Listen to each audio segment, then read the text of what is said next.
இன்னைக்கு வந்து ஒரு செம்ம ப்ரெடிக்ஷனோட வந்திருக்கேங்க. இந்த வழக்கல கொலகொல பேசலாம் வேணாம், டைரெக்டாக மேட்டருக்குள்ளே போயிடுவோம். சைனாவை சேர்ந்த ஒரு ப்ரொஃபஸர் ஷியாங் ஷிங் இந்த அமெரிக்காவுக்கு ஈரானுக்கு நடுவில் போர் நடக்குதுல, அமெரிக்கா தோத்து போயிருப்பா அப்படின்னு கண்டுபிடிச்சிருக்காரு.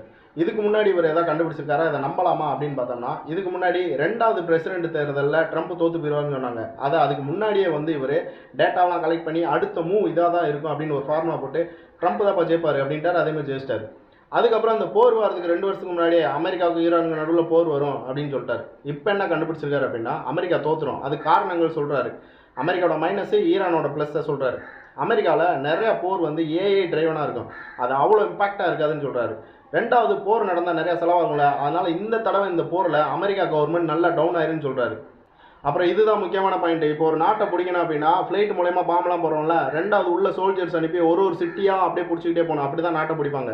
இப்போ ஃப்ளைட் பாம்பெலாம் முடிஞ்சனே அதிகபட்சம் அமெரிக்கானால 5 லட்சம் சோல்ஜர்ஸை தான் உள்ளே இறக்க முடியுமா. ஆனால் ஈரான்கிட்ட 10 லட்சம் சோல்ஜர்ஸ் இருக்காங்க.